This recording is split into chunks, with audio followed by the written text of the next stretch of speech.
Is there such a thing as a positive type of procrastination? Or is it all doom and gloom and is your momentum vanishing into oblivion? Progressing as quickly as snails on sandpaper, perhaps? Maybe not. There is a category of procrastination that can actually take you further along on your way to delivering the results you're aiming for. That's what this video is about today. Because there's hope, and we all can use hope right now. Yes? Let's dive in.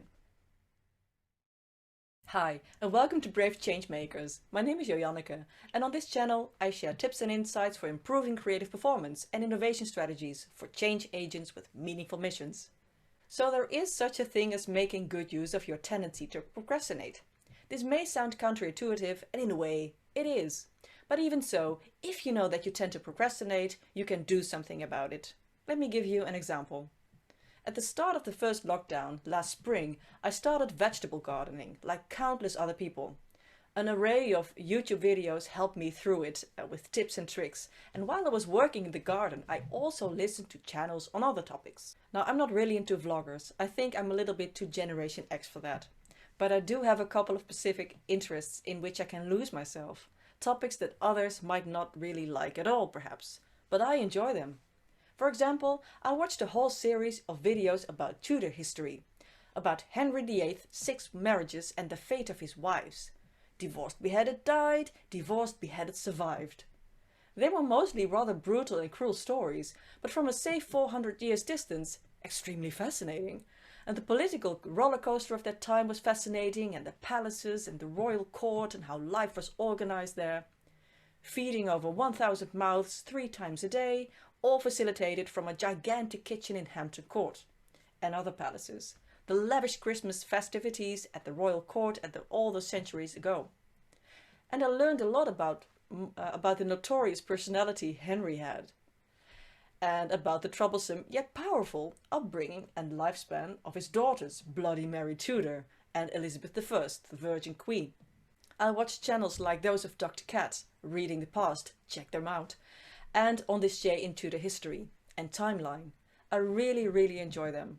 I also looked up a lot of historical trivia about the 18th century in Scotland, inspired by all seasons of Outlander. And I peered with a little envy at the time-travelling stone there in Scotland, which could take you all the way back to the mid-18th century, to Jamie Fraser.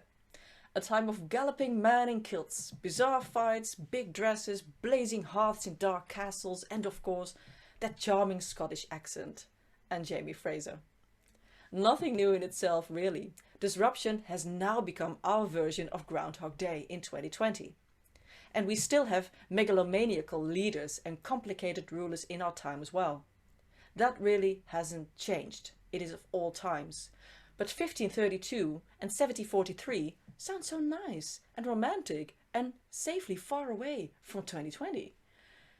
If that time travel had worked today here, there would probably have been quite some queue of 2020 people wanting to zap through. And who can blame us? I don't need a computer anymore, or Netflix. I just want to go to the Highlands to live in a cold and dark castle and mix herbs and hoping to survive and avoiding the bubonic plague and marry a cute Highlander. It's lovely to flee into a different story for a while. And this is allowed during mindful procrastination.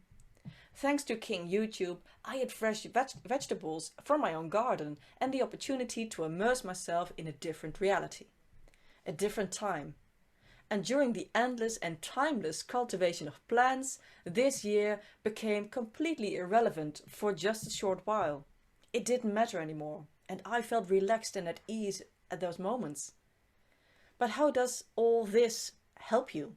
And help me? How did it help me beyond the fact that I have learned a lot of entertaining medieval facts and gardening skills? What about work?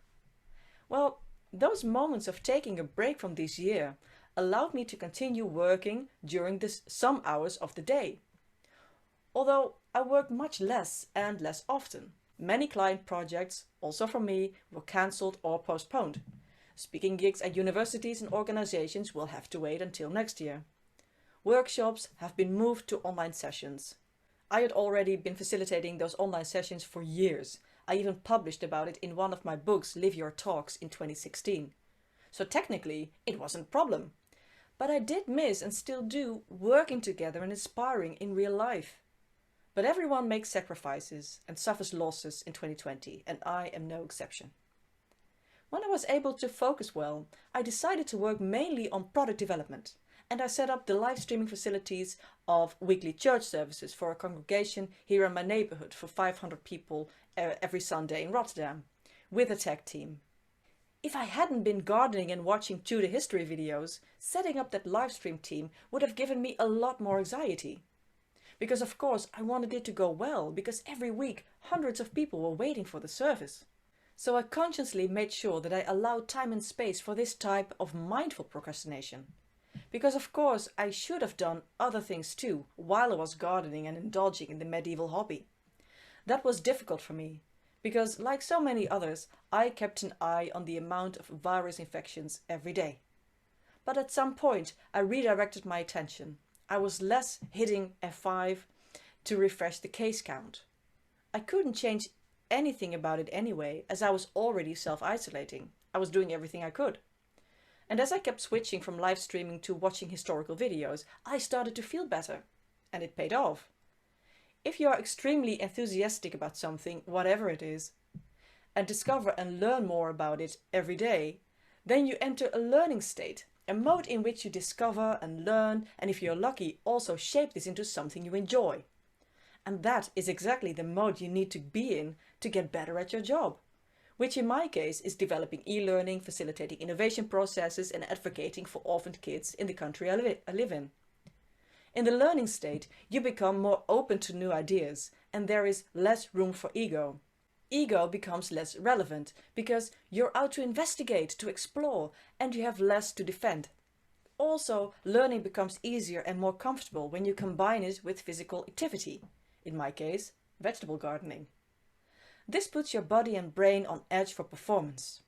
You get moving in all respects and ideas start flowing again. As a result, you feel less stress, you feel more gratitude, grateful and fulfilled, and your ideas and projects therefore also get the room to blossom. It's important that the type of procrastination you prefer isn't something mindless. Staring vaguely at a series or otherwise numbing out is amusing sometimes, but it does have the opposite effect. That's not what we're aiming for. When you combine discovery and learning with physical activity, you get a bit more out of your head and more into your heart and into your body, so to speak. You feel more complete with focus and things that deserve your care and attention. And at some point, somewhere between picking tomatoes and listening to the 46th video of Henry VIII and his decapitated or estranged wives, I found myself suddenly crawling behind the laptop again, or scribbling on a brainstorming sheet. The creative gems and productivity surges come to you just like that. This is the zoomed in version of the thesis break. You know, when you really didn't want to write on your thesis anymore, but would rather start scrubbing kitchen cupboards, or suddenly had to go to the hardware store to buy the perfect shade of petrol blue wall paint. And then it happens. Precisely at those moments, the gems come to you. You can take advantage of this by creating situations like this on purpose. This particular type of procrastination is completely different from what I talked about in previous videos. Those were fed by fear, obligation and guilt. But this one is in essence self-regulation.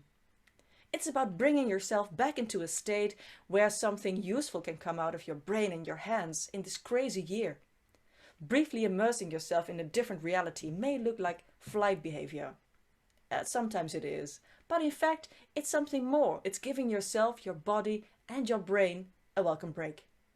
Your brain gets natural happy chemicals again and you start to feel better.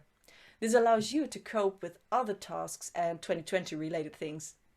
Your cortisol levels drop and your prefrontal cortex will start behaving the way it's supposed to.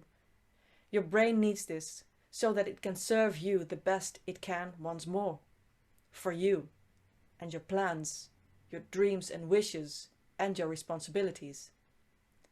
So there you have it, the only form of procrastination that will not only bring you a break and enjoyable hobbies, but also literally get you moving towards achieving your true mission. Because your true mission is waiting for you. So what do you think? Have you struggled with this? Do you recognize anything about this difference between procrastination types? Let me know in the comments section. If this video is useful to you, please consider subscribing to this channel. Hit the bell to stay in the loop and to get notified when a new video about creative performance is up. You can also reach out on my social media. The links are in the description box below. I hope you'll have a great day and I'll see you very soon. Bye bye.